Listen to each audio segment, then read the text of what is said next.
Sebelum ceritanya dimulai, silahkan tulis di kolom komentar dari daerah mana saja teman-teman yang menonton cerita ini. Jangan lupa like dan subscribe agar channel ini bisa semakin berkembang dan bisa mempersembahkan cerita yang lebih menarik lagi. Pagi itu datang seperti pagi-pagi lainnya di rumah megah bercat putih gading itu. Sinar matahari keemasan menembus jendela-jendela raksasa di ruang makan, memantul di atas permukaan meja marmer Italia yang dingin dan berkilau. Di atasnya, perangkat makan perak murni dan porselen dari Eropa tertata rapi, masing-masing di tempatnya, seolah sedang menunggu pemotretan untuk majalah interior. Udara dipenuhi aroma roti panggang yang baru diangkat, kopi Arabica yang diseduh dengan sempurna, dan wangi bunga lili segar dari vas kristal di tengah meja. Semuanya tampak sempurna, sebuah potret keluarga kaya raya yang hidup dalam harmoni. Namun, seperti lukisan indah yang retak jika dilihat dari dekat, kesempurnaan itu hanyalah ilusi tipis yang siap pecah kapan saja. Vania telah terjaga sejak subuh. Tangannya dengan cekatan menyiapkan semuanya. Ia tidak pernah mempercayakan sarapan pagi kepada asisten rumah tangga. Baginya, ini adalah salah satu dari sedikit tugas yang masih membuatnya merasa seperti seorang istri, sebuah peran yang ia pegang erat-erat meski seringkali terasa seperti menggenggam duri. Ia memanggang roti dengan tingkat kematangan yang ia tahu disukai Aska, suaminya. Ia menyeduh teh melati dengan suhu air yang pas untuk mertuanya, Ibu Dewi. Ia bahkan membuat jus alpukat segar tanpa gula, minuman favorit adik iparnya, Elis. Setiap gerakan tangannya adalah doa tanpa suara, sebuah harapan kecil agar hari ini berjalan damai, agar pagi ini ia tidak perlu menelan hinaan bersama makanannya. Ia meletakkan piring terakhir berisi telur mata sapi yang kuningnya masih setengah meleleh, persis seperti yang selalu dipesan Aska, tepat saat langkah-langkah kaki terdengar menuruni tangga. Pertama muncul Elis, adik ipar Vania, seorang gadis 20 tahunan yang wajahnya selalu masam seolah dunia berutang padanya. Ia mengenakan piyama sutra mahal dan matanya terpaku pada layar ponsel, bahkan tidak melirik Vania saat ia menarik kursi dan duduk. Ia hanya bergumam, "Jusku mana?" seolah sedang berbicara pada perabotan. Berikutnya adalah Ibu Dewi, sang ratu di rumah itu. Wanita parubaya itu berjalan dengan dagu terangkat, matanya yang tajam memindai setiap sudut meja seolah mencari kesalahan. Ia mengenakan daster satin yang harganya mungkin setara dengan gaji seorang manajer kantor. Gerakannya anggun, tetapi auranya dingin menusuk. Ia duduk di kepala meja, tempat yang seharusnya menjadi milik kepala keluarga, dan tatapannya langsung tertuju pada Vania. "Pagi ini kamu terlihat lebih kusam dari biasanya, Vania. Apa kamu kurang tidur memikirkan cara agar bisa lebih becus mengurus rumah ini?" Sapanya, kata-katanya terdengar seperti pujian yang dibungkus racun. Vania hanya tersenyum tipis. Sebuah senyum yang sudah terlatih selama bertahun-tahun. "Selamat pagi, Bu." "Selamat pagi, Elis," sapanya lembut, sambil menuangkan jus ke gelas Elis dan teh ke cangkir Ibu Dewi. Terakhir, Aska turun. Suaminya tampak gagah dalam balutan kemeja kantor yang licin dan mahal. Rambutnya ditata rapi, dan aroma parfumnya yang kuat langsung mendominasi ruangan. Ia adalah pusat dari alam semesta keluarga ini, seorang pangeran yang tidak pernah belajar bahwa dunia tidak berputar mengelilinginya. Ia duduk di kursinya, melirik sarapan yang tersaji, dan mendengus pelan, seolah semua ini adalah hal yang biasa dan memang sudah seharusnya ada untuknya.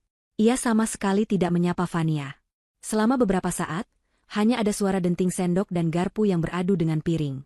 Vania duduk diam di kursinya, hanya makan sepotong roti kecil, nafsu makannya sudah lama hilang di meja makan ini. Ia memperhatikan mereka makan hasil jerih payahnya dalam diam, merasakan dirinya semakin tidak terlihat. Masalah dimulai dari hal yang paling sepele. Aska mengangkat cangkir tehnya, menyesap sedikit, lalu meletakkannya kembali ke atas piring kecil dengan bunyi yang cukup keras untuk menarik perhatian semua orang. Wajahnya berkerut tidak suka. "Teh ini lagi," desisnya, suaranya rendah namun penuh kekesalan.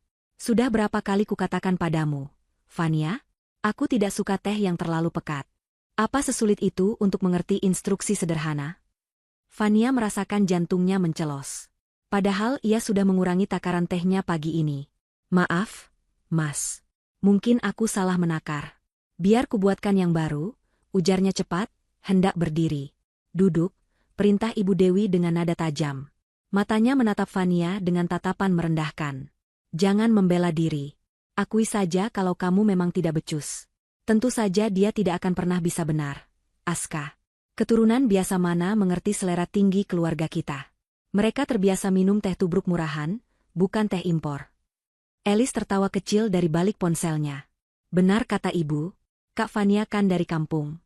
Mungkin di sana, teh paling enak itu yang warnanya sudah seperti air comberan. Cibirnya tanpa mengalihkan pandangan dari layarnya. Dada Fania terasa sesak. Hinaan tentang latar belakangnya adalah senjata yang selalu mereka gunakan. Mereka tidak pernah peduli bahwa Fania adalah lulusan terbaik dari universitas ternama, bahwa kecerdasannya jauh melampaui mereka semua. Di mata mereka, ia selamanya akan menjadi gadis desa yang beruntung dinikahi oleh pangeran kota seperti Aska. Jaga bicaramu, Alice, kata Fania, suaranya sedikit bergetar. Ini adalah upaya perlawanan yang lemah, dan ia tahu itu. Kenapa? Tersinggung? Aska menimpali, nadanya semakin sinis. Ibu dan adikku hanya mengatakan kebenaran. Kamu seharusnya berterima kasih sudah diangkat derajatnya olehku. Kamu bisa tinggal di rumah ini, memakai pakaian bagus, makan makanan enak. Tanpa aku, kamu itu bukan siapa-siapa. Seharusnya kamu bersujud setiap hari di kakiku, bukan malah membuat kesalahan sepele seperti teh ini. Setiap kata terasa seperti tamparan. Fania menunduk, menatap piringnya yang masih penuh. Ia mencoba menelan, tetapi tenggorokannya terasa kering dan tersumbat. Ia hanya ingin pagi ini berakhir. Sudah, Mas, aku minta maaf, bisiknya lirih. Permintaan maafnya justru menyulut amarah Aska lebih besar. Seolah kelemah lembutan Fania adalah bensin yang disiramkan ke apinya. Ia menatap Fania dengan mata menyala-nyala. Maaf? Kamu pikir kata maaf bisa memperbaiki teh ini? Bisa memperbaiki pagiku yang sudah rusak karena kecerobohanmu? Ibu Dewi menambahkan, lihat, Aska. Dia bahkan tidak punya rasa penyesalan. Wajahnya datar saja. Memang tidak punya perasaan. Saat itulah, sesuatu di dalam diri Aska seolah meledak. Mungkin karena tekanan pekerjaan, atau mungkin karena egonya yang setinggi gunung merasa terusik oleh hal kecil. Dengan gerakan cepat yang tidak terduga, ia menyambar cangkir tehnya yang masih cukup panas. Kalau kamu tidak bisa belajar dengan kata-kata, mungkin ini bisa memberimu pelajaran, teriaknya. Dalam sekejap, cairan panas itu menyiram wajah Fania. Rasa perih dan panas yang menyengat langsung membakar pipi kirinya. Ia terkesiap, matanya terbelalak karena kaget dan sakit. Aroma teh yang pekat terasa begitu menyengat di hidungnya, dan beberapa helai daun teh menempel di kulitnya yang memerah. Rasa sakitnya begitu tiba-tiba, begitu menusuk, membuatnya membeku di tempat. Namun, penghinaan itu belum berakhir. Saat Fania masih terpaku, mencerna rasa sakit di wajahnya, Aska berdiri, mencondongkan tubuhnya ke depan, dan meludah tepat ke arah Fania. Ludahnya mendarat di pipinya yang tidak tersiram teh, sebuah tindakan puncak dari segala perendahan. Hening sejenak. Lalu, pecahlah tawa. Bukan tawa kecil, tetapi tawa terbahak-bahak yang kejam dan tanpa perasaan. Ibu Dewi tertawa hingga memegangi perutnya. Alice bahkan mengangkat wajah dari ponselnya untuk ikut tertawa. Matanya berair karena geli melihat pemandangan di depannya. Mereka menertawakan Fania yang duduk membeku, dengan wajah basah oleh teh panas dan ludah, dengan rambut yang berantakan. Mereka menertawakan penderitaannya seolah itu adalah pertunjukan komedi paling lucu di dunia. Di tengah gema tawa mereka, sesuatu di dalam diri Fania akhirnya patah. Bukan patah karena hancur. Melainkan patah seperti segel yang pecah, melepaskan sesuatu yang sudah lama terkurung di dalamnya. Rasa sakit di pipinya perlahan menghilang, digantikan oleh kebas yang aneh. Suara tawa mereka tidak lagi terdengar menyakitkan, melainkan terdengar jauh, seperti suara dari dunia lain. Perlahan, Fania mengangkat wajahnya. Pipinya memerah karena luka bakar, matanya berkaca-kaca, tetapi bukan karena air mata kesedihan. Ada kilat aneh di matanya, sesuatu yang dingin dan tajam. Dan kemudian, ia tersenyum. Sebuah senyum tipis yang sama sekali tidak mencapai matanya. Senyum getir itu perlahan berubah menjadi senyuman yang lebih lebar, senyuman yang mengerikan di wajahnya yang terluka. Aska, Ibu Dewi, dan Alice berhenti tertawa. Mereka menatap Fania dengan bingung, sedikit ngeri melihat reaksinya yang tidak terduga. Mereka mengira Fania akan menangis histeris, akan lari ke kamar, atau akan memohon ampun. Tapi ia justru tersenyum. Fania menatap mereka satu persatu, tatapannya menusuk tajam, seolah baru pertama kali melihat wujud asli mereka. Ia menatap Aska, lalu Ibu Dewi, dan terakhir Alice. Senyum dingin itu masih terpasang di bibirnya. Terima kasih untuk teh paginya, Mas Aska, bisiknya, suaranya terdengar tenang dan jernih, tanpa getaran sedikitpun. Ini, teh terakhir yang akan kalian nikmati dengan tenang. Setelah mengucapkan kalimat terakhirnya yang penuh teka-teki, Fania berdiri dari kursinya. Gerakannya tidak terburu-buru. Ia melakukannya dengan ketenangan yang luar biasa, seolah insiden teh panas dan ludah itu terjadi pada orang lain, di waktu yang lain. Ia mengambil serbet kain di pangkuannya dan dengan lembut menyeka wajahnya, membersihkan sisa teh dan ludah dengan gerakan yang anggun, seolah sedang membersihkan debu dari sebuah vas antik. Luka bakar di pipinya tampak merah menyala, kontras dengan kulitnya yang putih dan ekspresinya yang sedingin es. Aska, Ibu Dewi, dan Elis hanya bisa memandangnya dalam diam. Tawa mereka sudah mati di tenggorokan, digantikan oleh rasa bingung dan sedikit was-was. Reaksi Fania yang di luar dugaan membuat mereka tidak nyaman. Mereka terbiasa dengan Fania yang menangis, yang memohon, yang menunjukkan penderitaan. Fania yang tenang dan tersenyum dingin ini adalah sosok asing yang baru mereka lihat. "Mau kemana kamu?" "Aku belum selesai bicara," bentak Aska, mencoba merebut kembali kendali situasi yang terasa lepas dari tangannya. Fania tidak menoleh. Ia hanya berhenti sejenak di ambang pintu ruang makan. "Aku mau ke kamar." "Menenangkan diri," jawabnya, suaranya tetap datar. "Baguslah. Pergi sana." Dasar wanita cengeng dan penuh drama. Cibir Ibu Dewi, berusaha menunjukkan bahwa ia tidak terpengaruh. Paling juga menangis meraung-raung di kamar seperti biasanya. Elis menambahkan sambil kembali menatap ponselnya, "Hati-hati nanti bantalnya basah semua karena air mata kampung." Fania mendengar semua itu. Namun, kali ini, kata-kata mereka tidak lagi mampu menembus perisai baru yang telah terbentuk di hatinya. Kata-kata itu hanya memantul, tidak meninggalkan bekas. Tanpa sepatah kata pun lagi, ia melanjutkan langkahnya, menaiki tangga marmer menuju kamarnya. Setiap langkahnya terasa mantap dan bertujuan. Bukan langkah seorang korban yang lari mencari perlindungan, melainkan langkah seorang jenderal yang berjalan menuju ruang strategi untuk merencanakan perang. Begitu pintu kamarnya yang terbuat dari kayu jati solid tertutup di belakangnya, suara klik dari kunci yang diputar terdengar begitu tegas. Itu bukan hanya suara kunci, itu adalah suara penegasan. Suara gerbang yang ditutup, memisahkan masa lalunya yang penuh penderitaan dengan masa depan yang akan ia ciptakan sendiri. Ia bersandar sejenak di pintu, memejamkan mata. Ia tidak menangis. Tak ada satu tetes air mata pun yang jatuh. Wadah air matanya seolah sudah kering kerontang, habis terkuras oleh kesedihan bertahun-tahun.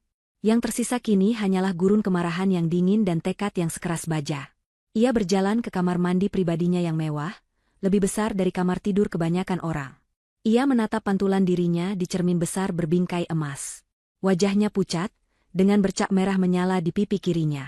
Ia menyentuh luka itu dengan ujung jarinya, merasakan sengatan panasnya. Sakit, tentu saja. Tapi rasa sakit fisik itu tidak ada apa-apanya dibandingkan rasa sakit di hatinya yang telah ia tanggung selama ini. Rasa sakit di pipinya ini justru terasa seperti sebuah penanda. Sebuah pengingat abadi tentang hari di mana ia berhenti menjadi korban. Dengan gerakan metodis, ia membuka keran air dingin dan membasuh wajahnya perlahan, membersihkan lukanya dengan hati-hati. Kemudian, ia membuka lemari obat dan mengambil salep luka bakar terbaik. Ia mengoleskannya dengan lembut ke pipinya. Setiap sentuhan adalah janji pada dirinya sendiri. Janji bahwa tidak akan ada lagi yang bisa menyakitinya seperti ini. Tidak akan pernah lagi. Setelah selesai mengobati lukanya, Fania tidak berbaring di tempat tidur untuk meratapi nasib. Ia berjalan menuju meja kerjanya yang menghadap ke taman belakang yang rimbun. Di sana, tergeletak sebuah laptop tipis berwarna perak. Laptop itu tampak sederhana, tetapi di dalamnya tersimpan kekuatan yang mampu mengguncang fondasi keluarga ini hingga ke akarnya. Laptop itu adalah warisan sesungguhnya dari ayahnya, sebuah kunci menuju kerajaan bisnis yang selama ini ia sembunyikan. Ia duduk, membuka laptop itu, dan menyalakannya. Layar menyala, menampilkan sistem keamanan berlapis yang tidak akan bisa ditembus oleh peretas manapun. Ia memasukkan serangkaian kata sandi yang rumit, melakukan pemindaian retina, dan sidik jari. Dalam hitungan detik, ia sudah masuk ke dalam pusat kendali seluruh aset Wijaya Group. Grafik saham, data keuangan, laporan kepemilikan, semuanya terpampang di depan matanya. Selama ini, Aska dan keluarganya hidup dalam ilusi bahwa merekalah pemilik semua ini. Padahal mereka hanyalah penumpang di sebuah kapal yang nahkodanya adalah Fania. Tangannya bergerak lincah di atas keyboard. Ia membuka sebuah program rahasia yang ikonnya hanya berupa titik merah kecil di sudut layar. Sebuah jendela dialog muncul, meminta konfirmasi. Aktifkan protokol darurat. Fania tidak ragu. Ia mengetik, ya, dan menekan enter. Program itu kemudian menampilkan beberapa pilihan. Protokol, benteng baja, untuk perlindungan aset. Protokol, mata elang, untuk pengawasan, dan yang paling bawah, dengan tulisan berwarna merah menyala, adalah protokol badai merah. Protokol ini adalah pilihan terakhir, sebuah opsi nuklir yang dirancang oleh ayahnya untuk situasi pengkhianatan paling ekstrim. Protokol ini akan menarik kembali seluruh kendali aset secara paksa, membekukan semua fasilitas, dan melumpuhkan siapapun yang menyalahgunakan kepercayaan keluarga Wijaya. Fania menatap tulisan, badai merah, itu. Inilah saatnya. Kesabarannya sudah habis. Topeng istri penurut yang ia kenakan selama ini sudah saatnya dilepas. Ia mengklik pilihan itu. Sebuah pesan kembali muncul, tindakan ini tidak dapat dibatalkan. Konfirmasi dengan otorisasi suara. Fania mendekatkan wajahnya ke mikrofon laptop. Dengan suara yang jernih dan dingin, ia berkata, otorisasi, Fania Wijaya. Aktifkan. Sistem langsung bekerja. Di suatu tempat di pusat kota, di dalam sebuah ruang server yang dijaga ketat, serangkaian perintah digital dieksekusi secara otomatis. Kepemilikan saham dialihkan, rekening bank dibekukan, kuasa direksi dicabut. Semua terjadi dalam keheningan dunia digital, sebuah badai sunyi yang dampaknya akan segera terasa seperti tsunami. Kemudian, ia mengangkat ponselnya, bukan ponsel mewah yang biasa ia gunakan, melainkan sebuah ponsel satelit terenkripsi yang selalu ia simpan di dalam brankas. Ia hanya menekan satu tombol panggilan cepat. Panggilan itu terhubung ke Pak Suryo, pengacara kepercayaan ayahnya, seorang pria tua bijaksana yang telah bersumpah untuk melindungi Fania dengan nyawanya. Nona Fania, sapa suara tenang di seberang. Pak Suryo, ini saya, kata Fania, suaranya mantap. Waktunya telah tiba.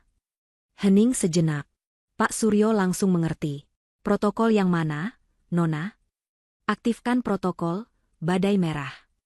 Seluruhnya. Tanpa kecuali. Saya ingin semua aset kembali atas nama saya sebelum matahari terbenam. Saya ingin semua fasilitas yang terhubung dengan nama Aska, Dewi, dan Elis diputus total. Sekarang juga. Perintah diterima, Nona Fania. Segera dilaksanakan, jawab Pak Suryo tanpa bertanya lebih lanjut. Ia tahu hari ini akan datang. Ia sudah mempersiapkan segalanya selama bertahun-tahun. Fania menutup telepon. Ia bersandar di kursinya, menatap keluar jendela. Pipinya masih terasa perih, tetapi hatinya terasa lega luar biasa. Beban yang selama ini menghimpit pundaknya seolah terangkat. Permainan sudah dimulai. Dan kali ini, dialah yang memegang semua kartu. Sementara itu, di lantai bawah, suasana sudah kembali normal bagi keluarga Aska. Mereka telah selesai sarapan dan kini bersantai di ruang keluarga yang mewah.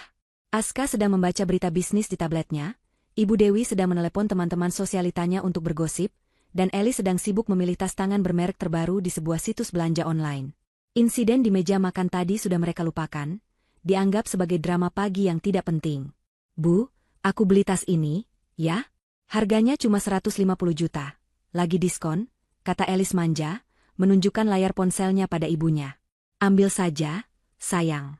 Nanti minta transfer pada kakakmu, jawab Ibu Dewi tanpa mengalihkan perhatian dari teleponnya. Elis cemberut. Langsung pakai kartunya saja, lebih cepat. Ia pun melanjutkan proses pembelian, mengisi data kartu kredit platinumnya. Saat ia menekan tombol, bayar sekarang, sebuah tulisan merah muncul di layar, pembayaran Anda ditolak. Loh, kok ditolak? Gumamnya heran. Ia mencoba lagi. Hasilnya sama. Kak Aska, kartuku kenapa? Nih, ditolak terus. Keluhnya dengan nada kesal. Aska mendengus, merasa terganggu. Paling juga jaringan internetmu jelek. Coba lagi nanti. Di sofa seberang, Ibu Dewi baru saja selesai menelepon. Ia membuka aplikasi mobile banking untuk mentransfer uang arisan. Saat ia memasukkan PIN dan jumlah uang, aplikasi itu berputar-putar sejenak sebelum menampilkan pesan, transaksi tidak dapat diproses. Silakan hubungi bank Anda. Aneh sekali, gumam Ibu Dewi. Sejak kapan transfer uang saja gagal? Aska mulai merasa sedikit terganggu. Ia mengambil tabletnya dan mencoba membeli sebuah jam tangan edisi terbatas secara online, hanya untuk membuktikan bahwa tidak ada yang salah. Ia memasukkan data kartunya dengan percaya diri. Hasilnya, pembayaran gagal. Terjadi masalah dengan kartu Anda. Kini mereka bertiga saling berpandangan. Rasa kesal mulai bercampur dengan kebingungan. Tidak mungkin 3 kartu dari bank yang berbeda bermasalah di saat yang bersamaan. Saat itulah, ponsel mereka bertiga bergetar serempak. Sebuah notifikasi pesan masuk dari nomor tidak dikenal. Dengan rasa penasaran, mereka membukanya. Pesan itu singkat, dingin, dan sama untuk mereka bertiga. Isinya hanya satu kalimat, akses finansial Anda telah dibekukan oleh pemilik aset utama. Kalimat singkat di layar ponsel itu terasa lebih dingin dari es. Akses finansial Anda telah dibekukan oleh pemilik aset utama. 3 orang di ruang keluarga itu membaca pesan yang sama, dan untuk sesaat, keheningan yang tegang menyelimuti mereka. Kepercayaan diri dan keangkuhan yang tadinya memenuhi ruangan seolah tersedot habis, menyisakan kebingungan yang pekat. Alice adalah yang pertama memecah keheningan. Pemilik aset utama? Maksudnya apa ini? Ini pasti salah. Mungkin ada yang meretas sistem bank. Pekiknya, suaranya terdengar nyaring dan panik. Wajahnya yang biasa dihiasi cemberut manja kini pucat pasi. Tas seharga ratusan juta yang gagal ia beli kini terasa seperti masalah hidup dan mati. Ibu Dewi meletakkan ponselnya di meja dengan tangan gemetar. Wajahnya yang selalu diselimuti aura superioritas kini retak, menampilkan kecemasan yang tidak bisa ia sembunyikan. Siapa yang berani melakukan ini pada kita? Azka, ini pasti ulah musuh bisnismu. Seseorang mencoba menjatuhkanmu. Tuduhnya, matanya menatap Azka, menuntut jawaban dan tindakan. Baginya, status sosial adalah segalanya. Kemungkinan tidak bisa lagi memamerkan kekayaan di depan teman-temannya adalah sebuah mimpi buruk. Azka berdiri, rahangnya mengeras. Ia mengambil napas dalam-dalam, berusaha memancarkan aura kendali yang kini terasa goyah. Tenang. Jangan panik seperti orang miskin. Geramnya, lebih untuk meyakinkan dirinya sendiri daripada orang lain. Ini pasti kesalahan teknis besar atau serangan siber. Aku akan telepon direktur bank sekarang juga. Akan kupecat siapapun yang bertanggung jawab atas kekacauan ini. Ia menyambar ponselnya dengan kasar, mencari kontak direktur bank yang selama ini selalu menjawab panggilannya di dering pertama. Ia menekan tombol panggil dan menempelkan ponsel ke telinga, berjalan mondar-mandir di atas karpet Persia yang tebal. Namun, yang terdengar hanyalah nada tunggu yang seolah tidak ada habisnya. Panggilannya tidak diangkat. Ia mencoba lagi. Sama saja.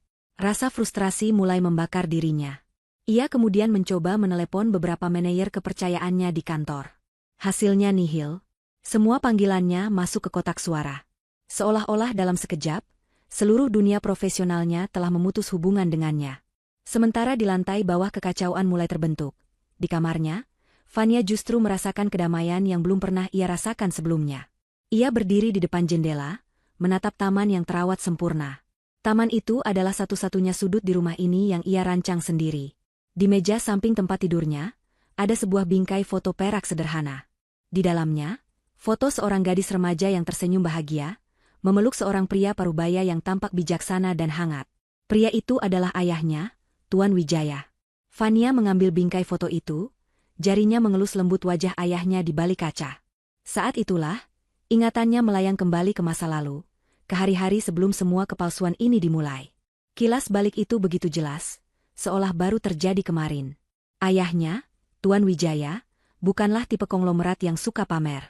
Ia adalah seorang visioner yang membangun kerajaannya dari nol dengan kerja keras, kecerdasan, dan integritas. Ia membenci kemewahan yang dangkal dan orang-orang yang mengukur nilai manusia dari hartanya. Karena itulah ia membesarkan Fania, putri satu-satunya, dengan cara yang berbeda. Fania tidak pernah diumumkan sebagai pewaris tahta Wijaya Group. Identitasnya dirahasiakan dari publik. Ia disekolahkan di sekolah negeri biasa, diajarkan cara hidup sederhana, dan dididik untuk menghargai ilmu dan karakter di atas segalanya. Ayahnya ingin ia dicintai karena siapa dirinya, bukan karena apa yang ia miliki. Fania bertemu Azka saat ia magang di salah satu anak perusahaan ayahnya, tentu saja dengan status sebagai mahasiswi biasa. Azka saat itu adalah seorang manajer muda yang sedang naik daun. Ia tampan, karismatik, ambisius, dan tutur katanya begitu memikat. Fania yang polos dan tulus jatuh cinta padanya. Ia melihat Azka sebagai sosok pangeran yang sempurna, seorang pekerja keras yang akan membangun masa depan bersamanya. Tuan Wijaya, dengan pengalaman hidupnya yang panjang, melihat sesuatu yang lain. Ia melihat ambisi yang membara di mata Azka, sebuah kilat keserakahan yang tersembunyi di balik senyum menawannya. Namun, ia juga melihat putrinya begitu mencintai pria itu. Melarang mereka hanya akan membuat Fania patah hati. Maka, ia merancang sebuah ujian pamungkas, sebuah pertaruhan besar atas kebahagiaan putrinya. Beberapa bulan sebelum ia meninggal karena sakit, Tuan Wijaya memanggil Fania ke ruang kerjanya. Wajahnya tampak pucat, tetapi matanya masih bersinar tajam. "Fania, anakku," katanya lembut, sambil memegang tangan Fania. "Ayah sudah tidak punya banyak waktu. Seluruh kerajaan yang ayah bangun ini, semuanya untukmu."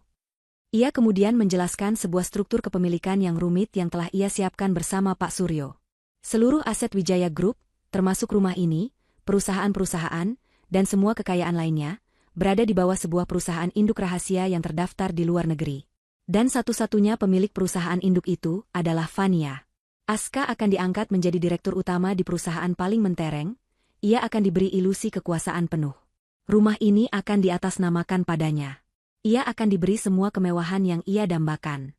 "Ayah akan memberinya dunia, Fania," kata Tuan Wijaya saat itu. "Ayah akan memberinya segalanya yang ia inginkan melalui pernikahan denganmu, yang ia anggap sebagai gadis biasa yang beruntung. Biarkan dia merasa menjadi raja. Dengan begitu, kau akan melihat sifat aslinya. Jika dia tulus mencintaimu, menjagamu seperti permata paling berharga, maka semua ini adalah miliknya juga, untuk dinikmati bersamamu." Tapi, Tuan Wijaya berhenti sejenak, tatapannya menjadi serius. "Tapi jika dia menyakitimu, jika dia menginjak-injak hatimu dan menganggapmu rendah, ingatlah satu hal. Kau bukan putri yang tak berdaya di Menara Gading. Kau adalah sang ratu yang menyamar. Dan kau memegang pedang untuk memenggal raja palsu itu kapanpun kau mau. Pedang itu adalah protokol, badai merah." Ia menjelaskan tentang protokol itu, sebuah mekanisme hukum dan digital yang bisa diaktifkan Fania dengan satu perintah, yang akan menarik kembali semua aset dan kekuasaan dalam hitungan jam. Fania saat itu menangis, menolak untuk percaya bahwa Aska bisa sejahat itu. Ia mencintainya. Ia yakin Aska akan lulus ujian itu dengan cemerlang. Setelah ayahnya meninggal, Fania menjalankan perannya dengan sempurna. Ia menjadi istri yang penurut, menyembunyikan kecerdasannya, dan membiarkan Aska bersinar. Ia menahan semua hinaan dari mertua dan iparnya, meyakinkan dirinya bahwa ini hanyalah bagian dari adaptasi. Ia berharap cinta dan kesabarannya suatu hari akan meluluhkan hati mereka. Namun, tahun demi tahun berlalu, dan yang ia dapatkan hanyalah penindasan yang semakin menjadi-jadi. Mereka tidak pernah melihatnya sebagai keluarga. Mereka hanya melihatnya sebagai keset yang bisa mereka injak-injak sesuka hati. Siraman teh panas dan ludah pagi ini adalah jawabannya. Ujian telah berakhir. Dan Aska, bersama seluruh keluarganya, telah gagal total. Ingatan itu memudar. Fania kembali ke masa kini. Ia meletakkan kembali bingkai foto ayahnya, tetapi kali ini dengan sebuah senyuman kecil. Bukan senyum dingin seperti tadi, melainkan senyum penuh terima kasih. "Terima kasih, Ayah. Aku mengerti sekarang. Kau tidak hanya mewariskan harta, kau mewariskan kekuatan." Ia menghapus air mata yang tanpa sadar menggenang di pelupuk matanya. Waktu untuk berharap sudah selesai. Waktu untuk bertindak telah tiba. Di lantai bawah, suasana semakin tegang. Aska, setelah gagal menghubungi siapapun, membanting ponselnya ke sofa dengan marah. "Sialan, aku akan ke kantor sekarang juga. Aku akan tunjukkan pada mereka siapa bosnya." Tepat saat ia mengatakan itu, ponsel mereka bertiga berbunyi lagi. Kali ini bukan pesan singkat, melainkan sebuah email. Pengirimnya adalah Suryo O Partners Law Firm, firma hukum paling bergengsi dan ditakuti di negeri ini. Subjeknya tertulis dengan huruf kapital tebal. Pemberitahuan resmi pencabutan seluruh fasilitas dan pengalihan kepemilikan aset. Dengan jantung berdebar kencang, Aska membuka email itu. Ibu Dewi dan Alice ikut membaca dari balik bahunya. Email itu ditulis dalam bahasa hukum yang lugas dan tanpa basa-basi. Isinya menyatakan bahwa berdasarkan surat kuasa absolut yang tidak dapat diganggu-gugat, seluruh aset yang selama ini dikelola oleh Aska, termasuk jabatan direktur utama, kepemilikan rumah, kendaraan, dan seluruh akses finansial yang terhubung dengan keluarganya, telah dicabut dan dialihkan kembali kepada pemilik sah. Lalu, di paragraf terakhir, tercantum nama yang membuat darah mereka seolah berhenti mengalir. Nama yang menghancurkan seluruh dunia mereka dalam satu pukulan telak. Seluruh tindakan ini dilakukan atas perintah langsung dari klien kami, pemilik tunggal dari seluruh aset Wijaya Group Holding Company, yaitu Nona Fania Wijaya. Aska membaca nama itu berulang kali. Fania Wijaya. Fania. Istrinya. Gadis kampung yang selalu ia hina. Wanita lemah yang baru saja pagi ini ia siram dengan teh panas. Seluruh kepingan teka-teki itu kini menyatu dengan mengerikan. Senyum dingin Fania tadi pagi, kalimatnya yang aneh, semua tiba-tiba menjadi masuk akal. Ibu Dewi terhuyung mundur dan jatuh terduduk di sofa, napasnya tersengal-sengal. Tidak mungkin, ini tidak mungkin. Desisnya, wajahnya sepucat mayat. Alice hanya bisa menutup mulutnya dengan kedua tangan, matanya terbelalak ngeri. Dunia dongengnya runtuh dalam sekejap. Aska berdiri mematung, email di layarnya seolah membakar matanya. Jadi selama ini, ia bukanlah raja. Ia hanyalah seorang badut yang diberi mahkota kertas oleh wanita yang selama ini ia tindas. Kemarahan, rasa malu, dan ketakutan bergejolak menjadi satu di dalam dadanya. Ia mengangkat kepalanya, menatap ke arah tangga dengan tatapan penuh kebencian dan ketidakpercayaan. Vania, raungnya, suaranya menggema di seluruh rumah. Raungan nama, Vania, yang diteriakkan Aska menggema di seluruh penjuru rumah, memantul di dinding-dinding marmer dan langit-langit yang tinggi, tetapi tidak ada jawaban. Suara itu terdengar seperti lolongan seekor binatang buas yang terluka, campuran antara amarah dan keputusasaan. Vania, di dalam kamarnya, mendengar teriakan itu dengan jelas. Ia tidak bergeming. Ia hanya duduk tenang di kursinya, seolah suara itu hanyalah tiupan angin di luar jendela. Baginya, Aska sudah tidak punya kuasa apapun lagi atas dirinya, bahkan tidak untuk membuatnya terkejut. Di lantai bawah, suasana berubah dari ketidakpercayaan menjadi kepanikan murni. Email dari firma hukum itu adalah bukti yang tak terbantahkan. Itu bukan peretasan, bukan kesalahan sistem. Ini adalah sebuah kudeta yang terencana, dieksekusi dengan presisi mematikan oleh orang yang paling tidak mereka duga. Ini pasti bohong. Ini penipuan, teriak Aska, menyangkal kenyataan yang terpampang di depan matanya. Wanita itu tidak mungkin punya kekuatan seperti ini. Dia hanya gadis bodoh. Dia pasti bekerja sama dengan orang lain untuk menjebakku. Ia melemparkan tabletnya ke sofa, dan dengan langkah gusar menyambar kunci mobil sport mewahnya dari mangkuk kristal di atas meja. Aku akan ke kantor. Aku akan menemui dewan direksi. Aku akan menyeret Vania dan pengacaranya ke penjara karena pemalsuan dokumen. Ancamnya, matanya memerah karena amarah. Ibu Dewi, yang sedikit pulih dari keterkejutannya, bangkit dengan wajah penuh kebencian. Benar, Aska, seret perempuan ular itu. Beri dia pelajaran. Jangan biarkan dia merebut apa yang menjadi hak kita. Dukungnya, suaranya bergetar. Aska bergegas menuju pintu utama, membuka paksa, dan berlari ke garasi yang luas. Namun, langkahnya terhenti seketika. Pemandangan di depannya membuatnya terpaku. Gerbang rumahnya yang tinggi terbuka lebar, dan di jalan masuk, sebuah truk derek besar sedang dalam proses mengangkat mobil sport kesayangannya. Dua orang petugas berseragam dengan tenang mengencangkan tali-tali pengaman di roda mobilnya. Beberapa tetangga yang sedang berjalan pagi berhenti, menatap pemandangan itu dengan penuh rasa ingin tahu, beberapa bahkan berbisik-bisik sambil menunjuk ke arah rumahnya. Hei, apa yang kalian lakukan pada mobilku? Bentak Aska, berlari menghampiri petugas itu. Turunkan mobilku sekarang juga, atau aku akan panggil polisi. Salah seorang petugas, seorang pria berperawakan tegap dengan wajah datar, menoleh padanya. Ia tidak terlihat takut sama sekali. Dengan tenang, ia mengeluarkan selembar surat dari sakunya dan menyerahkannya pada Aska. Kami hanya menjalankan tugas. Pak, ini surat perintah penarikan aset bergerak atas nama Wijaya Group Holding Company. Kepemilikan kendaraan ini sudah beralih tangan per pagi ini.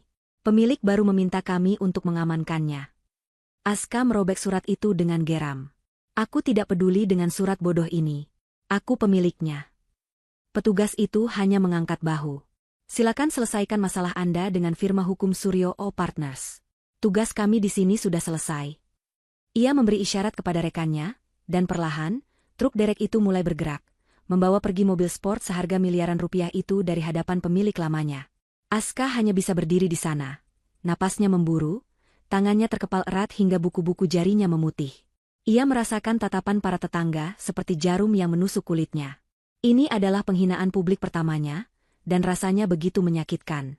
Ia berbalik dan melihat mobil sedan milik Alice juga sedang diangkut oleh truk derek lain di ujung jalan. Dongeng mereka benar-benar berakhir. Di dalam rumah, Ibu Dewi mencoba jalur lain. Ia tidak bisa menerima kenyataan bahwa keran uangnya telah ditutup. Dengan panik, ia mulai menelepon teman-teman sosialitanya, orang-orang yang selama ini selalu memujanya. Ia berencana untuk mengeluh tentang musibah yang menimpanya, dan mungkin meminjam sedikit uang untuk sementara. Panggilan pertamanya adalah pada sahabat terdekatnya, seorang istri pejabat tinggi. Halo, Jeng Rika, kamu tidak akan percaya apa yang terjadi padaku. Ia memulai dengan suara yang dibuat sedih. Namun, Respons yang ia dapatkan begitu dingin. "Oh, halo, Dewi. Maaf, aku sedang sibuk sekali.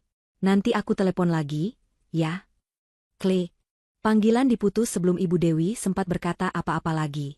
Ia mencoba lagi, menelepon teman arisannya yang lain. Kali ini, responsnya lebih menusuk. "Dewi, aku baru saja dengar kabar dari suamiku. Katanya ada masalah besar di perusahaan putramu. Apa benar kalian bangkrut?" "Ya ampun, aku turut prihatin, ya." "Oh, maaf, sepertinya ada telepon masuk dari butik Chanel. Nanti kusambung lagi." Klik. Ibu Dewi terpaku, ponsel masih menempel di telinga. Berita kejatuhannya menyebar lebih cepat dari api. Lingkaran sosial yang ia bangun dengan susah payah di atas pondasi kekayaan palsu kini runtuh dalam hitungan menit. Mereka yang dulu menjilat kakinya kini menjadi orang pertama yang meninggalkannya. Ia bukan lagi bagian dari mereka. Ia kini hanyalah sebuah gosip menarik, sebuah cerita peringatan. Saat itulah, satu persatu, para asisten rumah tangga mulai mendatangi mereka di ruang keluarga. Yang pertama adalah sopir pribadi keluarga, Pak Udin. "Maaf, Bu, Pak. Saya mau pamit," katanya dengan wajah menunduk. "Pamit? Mau kemana kamu?" sentak Aska. "Saya sudah tidak bekerja di sini lagi, Pak. Tadi pagi, saya menerima telepon dari manajemen baru. Kontrak saya diputus, tapi saya sudah menerima pesangon 36 bulan gaji. Saya hanya ingin mengucapkan terima kasih atas semuanya," jelasnya. Belum sempat mereka bereaksi, kepala pelayan, Bei Sumi, dan 2 asisten lainnya menyusul, mengucapkan kalimat perpisahan yang hampir sama. Mereka semua telah menerima pesangon dalam jumlah besar dari Fania. Loyalitas mereka ternyata memiliki harga, dan Fania telah membayarnya lunas. Dalam waktu kurang dari 1 jam, rumah megah itu menjadi kosong, hanya menyisakan 3 penghuninya yang dilanda syok. Tidak ada lagi pelayan yang bisa disuruh-suruh, tidak ada lagi sopir yang siap sedia. Keheningan yang mencekam kini menyelimuti rumah itu. Keheningan itu terasa lebih menakutkan daripada kebisingan apapun. Tiba-tiba, televisi layar lebar di dinding mati begitu saja. Lampu-lampu kristal di langit-langit berkedip sejenak lalu padam, hanya menyisakan penerangan dari sinar matahari di luar. Sistem pendingin udara sentral berhenti bekerja, membuat udara di dalam ruangan perlahan menjadi pengap. "Apalagi ini?" jerit Alice. Aska mencoba menyalakan lampu dengan saklar, tetapi tidak ada yang terjadi. Ia memeriksa panel listrik, semuanya tampak normal. Fania, dari kamarnya, telah mematikan semua fasilitas non-esensial dari jarak jauh. Rumah pintar itu kini menjadi rumah bodoh yang tidak menanggapi perintah tuannya. Internet mati, telepon rumah tidak berdering, semua koneksi ke dunia luar diputus. Mereka terisolasi di dalam sangkar emas mereka sendiri. Aska, Ibu Dewi, dan Alice kini duduk di sofa mewah dalam keheningan yang menyesakan, dikelilingi oleh kemewahan yang tidak lagi menjadi milik mereka. Mereka adalah raja dan ratu tanpa kerajaan, tanpa rakyat, dan tanpa kekuasaan. Mereka hanya punya satu sama lain. Dan kini, tatapan mereka mulai dipenuhi dengan saling curiga dan menyalahkan. Setelah berjam-jam terperangkap dalam ketidakpastian, bel pintu depan berbunyi. Suara itu begitu mengejutkan, membuat mereka bertiga tersentak. Dengan secercah harapan, mungkin itu adalah seseorang yang datang menolong, Aska bergegas membuka pintu. Di depan pintu berdiri seorang kurir berseragam biasa, membawa sebuah kotak kardus kecil berwarna coklat. "Paket untuk keluarga Aska," kata kurir itu datar. Aska mengambil kotak itu dengan kasar dan membanting pintu. Ia membawa kotak itu ke ruang tengah dan membukanya dengan tidak sabar. Harapannya musnah seketika. Di dalamnya tidak ada uang atau dokumen penting. Isinya hanya 3 buah ponsel murah model lama, lengkap dengan charger dan kartu perdana baru. Di atas tumpukan ponsel itu, tergeletak secari kertas kecil yang ditulis dengan tulisan tangan yang rapi dan elegan. Tulisan tangan yang sangat mereka kenal. Tulisan tangan Fania. Pesan itu berbunyi, "Nikmati satu-satunya jalur komunikasi kalian dengan dunia luar. Gunakan dengan bijak." Tepat saat mereka selesai membaca pesan itu, ponsel mewah mereka yang tergeletak di meja serempak mati. Layarnya menjadi hitam, seolah nyawanya baru saja dicabut. Fania telah memblokir nomor dan IMEI ponsel mereka. Mereka kini benar-benar terputus. Ponsel murah di dalam kotak itu bukan lagi sebuah alat, melainkan sebuah simbol. Simbol bahwa hidup mereka kini sepenuhnya berada di bawah kendali Fania. Itu bukan hadiah, melainkan tali kekang. Jam-jam berlalu dalam keheningan yang mencekam di dalam rumah megah itu. Matahari perlahan turun dari singgasananya, mengubah langit di luar jendela dari biru cemerlang menjadi jingga kemerahan, lalu nila, dan akhirnya hitam pekat. Lampu-lampu taman di luar menyala secara otomatis, menciptakan bayangan-bayangan panjang dan aneh di dalam rumah yang gelap gulita. Bagi Aska, Ibu Dewi, dan Elis, waktu seolah berhenti. Mereka duduk terpaku di ruang keluarga, terperangkap dalam sangkar mewah mereka, ditemani oleh 3 ponsel murah yang terasa seperti lelucon kejam di atas meja. Rasa lapar mulai melilit perut mereka, tetapi tidak ada makanan yang bisa dimasak tanpa listrik, dan tidak ada pelayan yang bisa diperintah. Rasa haus mencekik tenggorokan, tetapi air mineral kemasan premium yang biasa memenuhi kulkas kini terasa begitu jauh. Mereka terpaksa meminum air keran dari dapur, sesuatu yang tidak pernah mereka lakukan seumur hidup mereka. Setiap tegukan terasa seperti menelan kehinaan. Aska mencoba menggunakan ponsel murah itu. Daftar kontaknya kosong. Ia mencoba menelepon nomor darurat, tetapi tidak ada sinyal. Fania, dengan perhitungannya yang dingin, rupanya telah memilih provider dengan sinyal terlemah di area perumahan elit itu. Ponsel itu benar-benar hanya berfungsi sebagai simbol isolasi mereka. Aku tidak tahan lagi, jerit Elis sambil menangis terseduh-seduh. Aku lapar. Panas. Aku mau keluar dari sini. Diam kamu, bentak Ibu Dewi, sarafnya sudah setipis benang. Menangis tidak akan mengubah apapun. Ini semua karena ayahmu. Ia berhenti, lalu menatap Aska dengan tajam. Tidak. Ini semua karena kakakmu yang tidak punya otak itu. Cukup, Bu, balas Aska, suaranya serak karena amarah dan dehidrasi. Jangan mulai lagi. Di tengah pertengkaran mereka yang nyaris pecah, suara deru beberapa mobil yang berhenti di depan rumah memecah keheningan malam. Lampu sorot mobil menembus jendela depan, menyapu ruang keluarga yang gelap dan membuat mereka menyipitkan mata. Sesaat, harapan muncul. Mungkinkah itu bantuan? Polisi? Atau teman yang datang menolong? Kemudian, bel pintu berbunyi. Bukan bunyi, ding-dong, merdu yang biasa mereka dengar, melainkan bunyi bel yang tegas dan berwibawa. Aska, dengan sisa-sisa harga dirinya, berjalan terhuyung-huyung ke pintu. Ia membukanya dengan sentakan kasar, siap untuk melampiaskan frustrasinya pada siapapun yang ada di baliknya. Namun, pemandangan di depannya membuatnya membeku. Di sana, di bawah cahaya terang teras rumah, berdiri Fania. Ini bukan Fania yang ia kenal. Ini bukan Fania yang tadi pagi ia hina. Wanita yang berdiri di hadapannya adalah sosok yang sama sekali berbeda. Fania mengenakan setelan celana panjang berwarna biru tua yang dijahit sempurna membalut tubuhnya, memberinya siluet yang tajam dan berkuasa. Rambutnya yang biasa digerai sederhana kini disanggul rapi dan elegan, memperlihatkan leher jenjangnya. Wajahnya dirias dengan riasan yang tegas namun berkelas. Lipstik merah tua menghiasi bibirnya yang kini membentuk garis lurus tanpa senyum. Dan luka bakar kemerahan di pipinya, alih-alih membuatnya tampak cacat, justru terlihat seperti tanda perang, sebuah lencana keberanian yang ia kenakan dengan bangga. Matanya menatap lurus ke depan, dingin dan tak terbaca. Ia tidak sendiri. Di sisi kanannya berdiri Pak Suryo, pengacara tua itu, dengan setelan jas abu-abu dan tas kerja kulit di tangannya, wajahnya tampak keras seperti batu.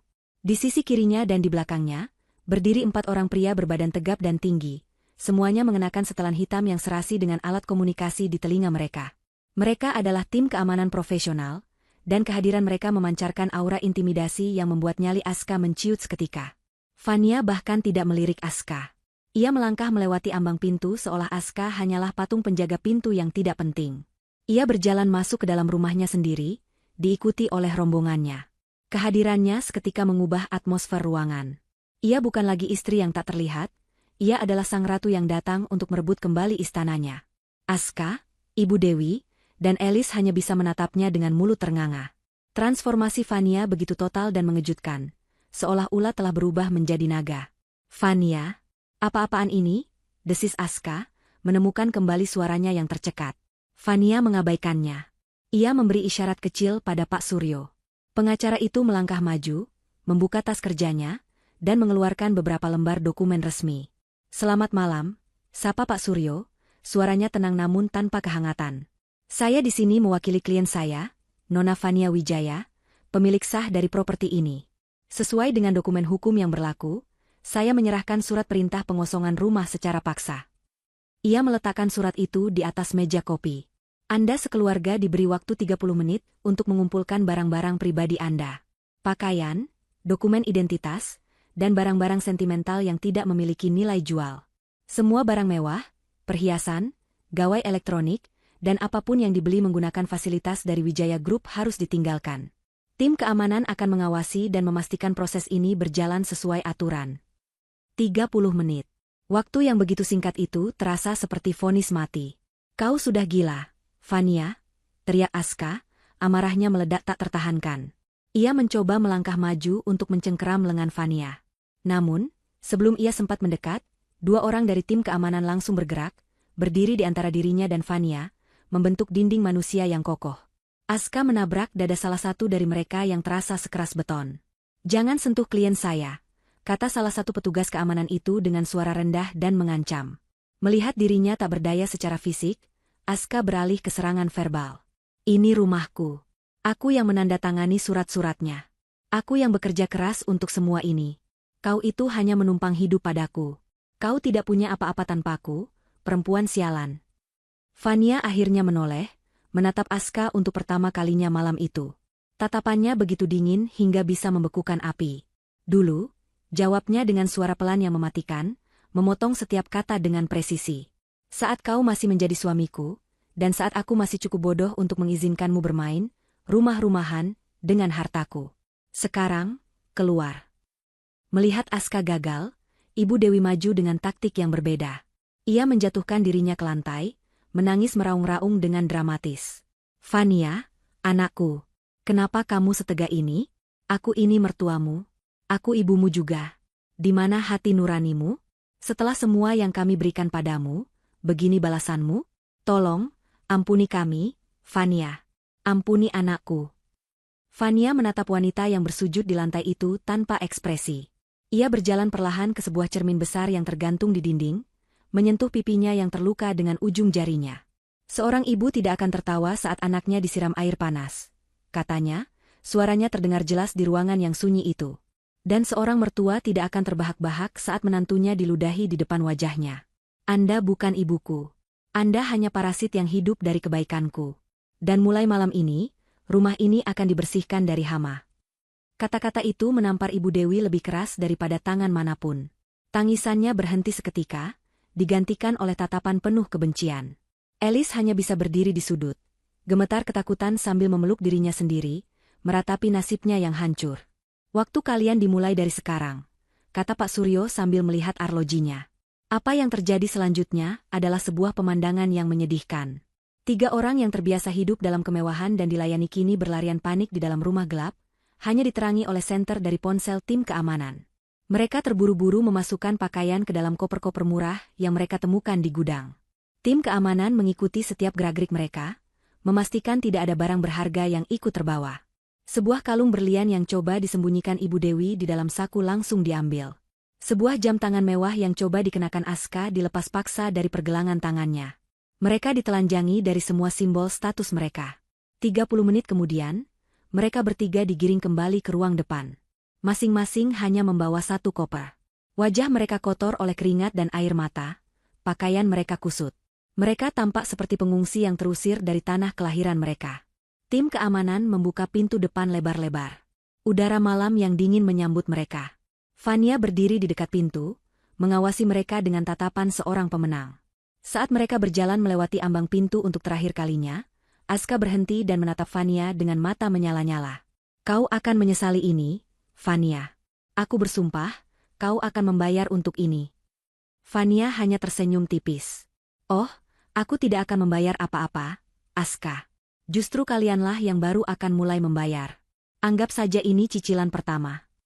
Dengan isyarat dari Fania, tim keamanan mendorong mereka dengan lembut namun tegas keluar dari teras. Pintu kayu jati yang berat itu kemudian ditutup di depan wajah mereka, dan bunyi kunci ganda yang diputar dari dalam terdengar begitu final. Itu adalah suara dunia mereka yang runtuh. Gerbang besi tempai yang tinggi dan megah itu tertutup di belakang mereka dengan bunyi dentang yang memekakan telinga, seolah menjadi penanda akhir dari sebuah era. Aska, Ibu Dewi, dan Elis kini berdiri di trotoar yang dingin di luar rumah yang pernah menjadi istana mereka. Lampu-lampu jalan yang terang benderang menyoroti wajah mereka yang pucat dan bingung, serta 3 koper usang yang kini menjadi satu-satunya harta benda mereka. Udara malam terasa menusuk kulit. Atau mungkin itu hanya rasa dingin dari keterkejutan dan keputusasaan yang mulai merayap masuk ke tulang mereka. Selama beberapa menit, mereka hanya berdiri diam, terlalu syok untuk berbicara atau bergerak. Mereka menatap rumah besar itu, yang lampunya kini mulai menyala satu persatu di setiap ruangan, seolah sedang dibersihkan dari jejak keberadaan mereka. Rumah itu tampak hidup kembali setelah mereka pergi. Mereka telah diusir, dihapus, dan dilupakan. Sekarang bagaimana? Bisik Alice. Suaranya serak karena tangis. Pertanyaan sederhana itu terasa begitu berat, karena tak satu pun dari mereka yang tahu jawabannya. Telepon teman-temanmu, perintah Ibu Dewi pada Aska, nadanya tajam dan panik. Minta tolong pada mereka. Kita tidak bisa tidur di jalanan. Aska mengeluarkan ponsel murahnya dengan tangan gemetar. Ia mencoba mengingat-ingat nomor telepon teman-temannya, orang-orang yang biasa ia ajak bermain golf, orang-orang yang selalu tertawa pada leluconnya. Panggilan pertamanya pada seorang kolega bisnis langsung ditolak. Panggilan kedua masuk ke kotak suara. Panggilan ketiga diangkat, tetapi suara di seberang terdengar dingin dan menjaga jarak. Aska, ada apa malam-malam begini? Bram, aku butuh bantuanmu. Aku ada masalah besar. Bisakah aku dan keluargaku menginap di tempatmu untuk malam ini saja? Pinta Aska, menelan ludah dan harga dirinya. Hening sejenak di seberang. Wah, maaf sekali, kawan. Rumahku sedang direnovasi total. Penuh debu. Tidak mungkin bisa. Semoga masalahmu cepat selesai, ya. Klik.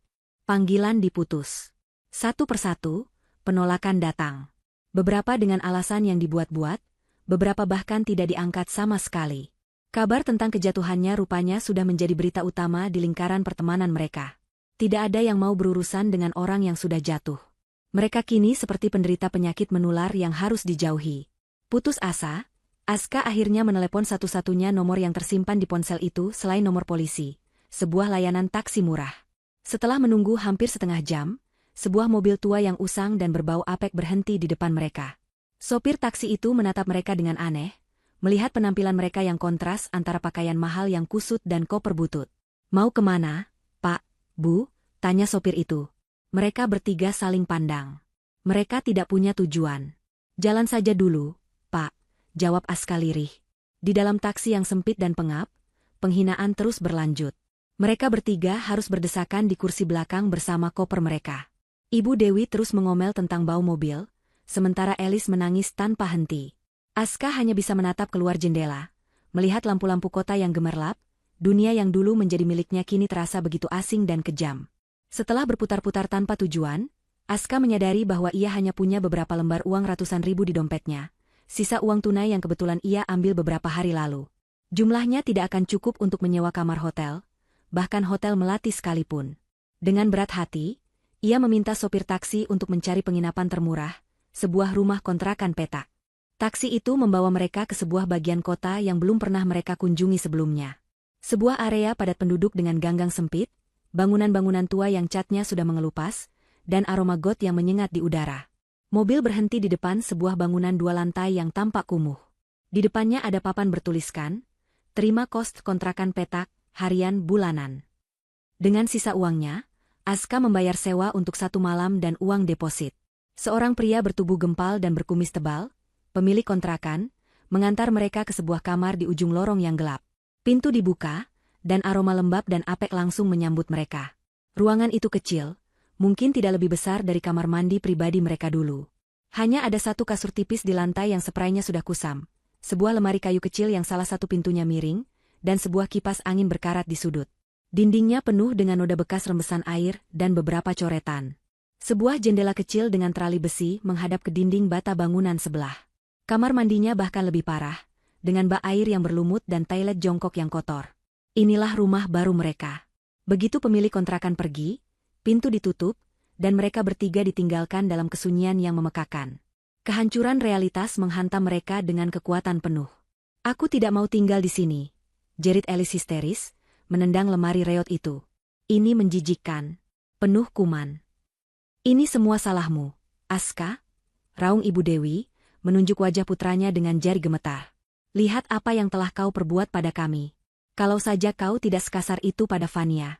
Kalau saja kau bisa mengendalikan emosimu. Kita tidak akan berakhir di tempat sampah ini." Amarah Aska yang sedari tadi terpendam akhirnya meledak. Salahku? Ibu yang selalu meracuni pikiranku. Setiap hari ibu mengatakan Fania tidak berguna. Ibu yang menyuruhku untuk menunjukkan siapa pemimpin di rumah. Ibu yang tertawa paling keras saat aku menyiramnya tadi pagi. Jangan sekarang cuci tangan seolah ibu tidak bersalah. Aku hanya menasihatimu. Tapi kau yang melakukannya. Kau yang menghancurkan hidup kita. Balas Ibu Dewi, tidak mau kalah. Pertengkaran hebat pun pecah. Mereka saling berteriak, saling menyalahkan, mengeluarkan semua unek-unek dan kebencian yang selama ini terpendam. Tidak ada lagi keluarga yang harmonis, yang ada hanyalah 3 individu egois yang terikat oleh keserakahan dan kini saling mencabik satu sama lain saat sumber kekayaan mereka hilang. Elis hanya bisa meringkuk di sudut, menangis sejadi-jadinya, menyalahkan ibu dan kakaknya atas hidupnya yang kini hancur lebur. Setelah lelah berteriak, mereka akhirnya terdiam, terengah-engah dalam panas dan pengapnya ruangan. Mereka lapar, lelah, dan hancur. Aska duduk di lantai, menyandarkan kepalanya ke dinding yang lembab. Perasaan gagal dan putus asa yang luar biasa menyelimutinya. Ia membuka kopernya dengan lesu, mencari sesuatu, entah apa. Saat itulah tangannya menyentuh sebuah amplop tebal berwarna coklat yang terselip di antara lipatan kemejanya. Ia tidak ingat pernah memasukkan amplop itu. Dengan penasaran, ia menariknya keluar. Tidak ada nama pengirim. Ia merobeknya dengan kasar. Isinya bukan uang atau dokumen. Isinya adalah setumpuk foto cetak berkualitas tinggi. Foto pertama menunjukkan dirinya sedang makan malam romantis dengan seorang wanita muda yang cantik, sekretaris pribadinya. Foto berikutnya menunjukkan mereka berdua sedang berpelukan mesra di lobi sebuah hotel. Foto-foto selanjutnya semakin intim, tidak menyisakan keraguan tentang sifat hubungan mereka. Di bagian paling bawah tumpukan foto, ada salinan rekening koran yang menunjukkan aliran dana dari rekening perusahaan ke rekening pribadi wanita itu, jumlahnya mencapai ratusan juta rupiah. Jantung Aska seolah berhenti berdetak. Ini adalah rahasia tergelapnya, pengkhianatan yang ia kira tidak akan pernah diketahui siapapun. Di balik foto terakhir, ada sebuah tulisan tangan yang rapi. Tulisan tangan Fania. Kau pikir aku tidak tahu? Saat Aska menatap foto-foto itu dengan ngeri, Ibu Dewi dan Elis ikut melihatnya. Wajah mereka berubah dari marah menjadi jijik dan terkejut. Di tengah penderitaan mereka, sebuah pengkhianatan baru terungkap. Tepat pada saat itu, lampu bohlam satu-satunya di ruangan itu berkedip-kedip lalu padam. Kipas angin berhenti berputar. Kegelapan total menelan mereka. Listrik di kamar itu menggunakan sistem token prabayar, dan tokennya sudah habis. Mereka tidak punya uang sepeser pun untuk membelinya lagi. Terdampar di kontrakan sempit yang bau, tanpa uang, tanpa makanan, bertengkar hebat, dan kini dalam kegelapan total dengan bukti perselingkuhan yang baru terungkap. Malam pertama penderitaan mereka baru saja dimulai. Dan ini barulah permulaan. Pagi datang tanpa diundang ke dalam kontrakan sempit itu.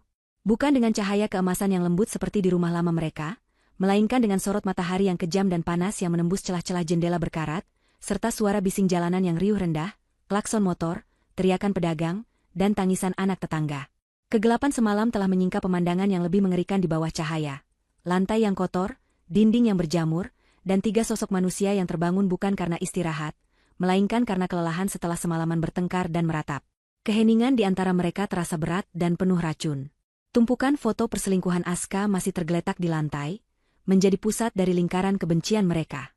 Ibu Dewi menatap Aska bukan lagi dengan amarah, melainkan dengan tatapan jijik yang menusuk. Kemarahannya bukan karena Aska telah mengkhianati Fania. Ia sama sekali tidak peduli pada perasaan menantunya itu. Ia marah karena kebodohan dan kecerobohan putranya. Aska tidak hanya berkhianat, ia juga menggunakan uang perusahaan untuk membiayai wanita simpanannya, menciptakan celah yang kini dieksploitasi Fania dengan begitu sempurna untuk menghancurkan mereka. Jadi, selain menjadi pria kasar yang tidak punya otak, kau juga seorang pencuri dan pezina, desis Ibu Dewi, memecah keheningan pagi. Kau benar-benar paket lengkap kegagalan, Aska. Ayahmu pasti malu melihatmu dari alam baka. Cukup, Bu, balas Aska, suaranya lemah. Ia tidak punya energi lagi untuk berteriak. Rasa malu dan putus asa telah menyedot seluruh tenaganya. Ia tahu ibunya benar. Ia telah menghancurkan segalanya dengan tangannya sendiri. Didorong oleh rasa lapar yang akut dan keputusasaan yang semakin dalam, mereka tahu mereka tidak bisa hanya duduk dan saling menyalahkan. Mereka harus bergerak. Mereka harus mencari uang. Aska, dengan sisa-sisa arogansinya, masih percaya bahwa nama dan pengalamannya sebagai mantan direktur utama memiliki nilai. Ia akan membuktikan bahwa ia bisa bangkit kembali tanpa Fania. Menggunakan sisa pulsa di ponsel murahnya, ia mulai menghubungi beberapa nama yang ia anggap teman. Panggilan pertama ke seorang pengusaha yang sering ia traktir makan malam mewah. "Halo, bro. Aku dengar musibahmu. Berat sekali, ya? Aduh, maaf sekali. Perusahaanku sedang efisiensi besar-besaran, tidak ada lowongan sama sekali. Semoga cepat dapat jalan keluar, ya?" Panggilan itu ditutup dengan cepat. Panggilan kedua, ketiga, dan keempat menghasilkan jawaban yang serupa. Dinding penolakan yang dingin dan sopan. Aska mulai menyadari bahwa ini bukan sekadar nasib buruk. Ada sesuatu yang lebih sistematis di baliknya. Merasa frustrasi, ia memutuskan untuk melakukan tindakan nekat. Ia menggunakan sisa uang tunai terakhir mereka untuk naik ojek ke sebuah gedung perkantoran megah di pusat kota, milik seorang kenalannya yang ia bantu dapatkan proyek besar beberapa tahun lalu. Ia yakin orang ini berutang budi padanya. Namun, saat ia mencoba masuk ke lobi yang mengilap, dua orang petugas keamanan langsung mengadangnya. "Maaf, Bapak mau kemana?" tanya mereka dengan sopan namun tegas. "Saya Aska. Saya mau bertemu Pak Hartono," jawabnya, mencoba terdengar berwibawa seperti dulu. Salah satu petugas memeriksa tablet di tangannya, lalu menatap Aska dengan tatapan aneh. "Mohon maaf, Pak Aska. Nama Anda tidak ada dalam daftar tamu.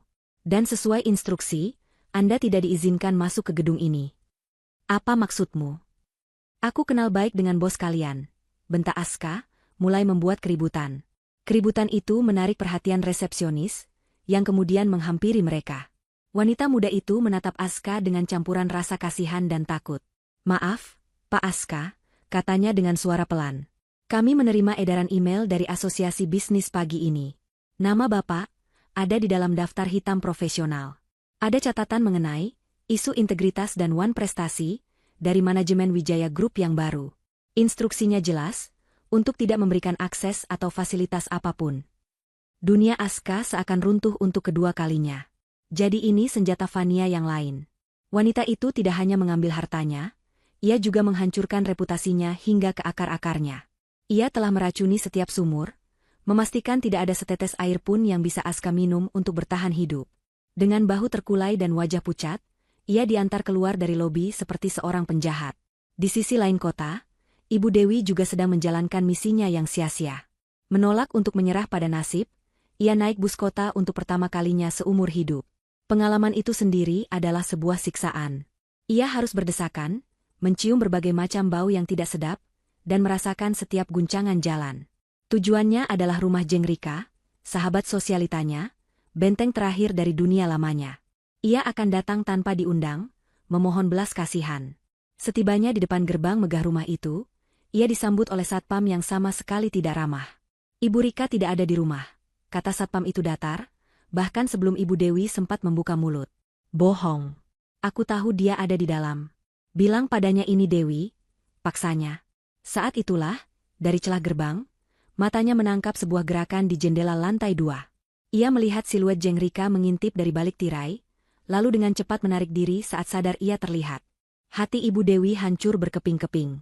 Pengkhianatan itu terasa begitu nyata dan menyakitkan. Sahabat yang selama ini ia traktir, yang ia beri hadiah mahal, kini bahkan tidak mau menemuinya. Ia telah menjadi sampah sosial, aib yang harus disembunyikan. Elis, di kontrakan, juga menghadapi dindingnya sendiri. Ia mencoba menghubungi teman-temannya melalui aplikasi pesan instan yang boros kuota. Ia mengirim pesan drama tentang bagaimana hidupnya hancur, berharap mendapatkan simpati atau setidaknya hiburan. Respons yang didapat adalah keheningan. Pesannya hanya dibaca, tanpa balasan. Ia kemudian melihat salah satu temannya mengunggah foto di media sosial. Foto itu menunjukkan seluruh gengnya sedang tertawa ceria di sebuah kafe mahal. Keterangan fotonya, hari yang indah tanpa drama queen. Elis tahu persis siapa yang mereka maksud. Ia bukan lagi bagian dari mereka. Ia telah dibuang. Ketiganya kembali ke kontrakan pada sore hari, masing-masing membawa kekalahan dan kepahitan mereka sendiri. Mereka duduk dalam keheningan yang putus asa, tidak ada lagi energi untuk bertengkar. Mereka telah mencapai titik terendah. Atau begitulah yang mereka kira. Tiba-tiba, pintu kamar mereka yang tipis digedor dengan keras dan brutal.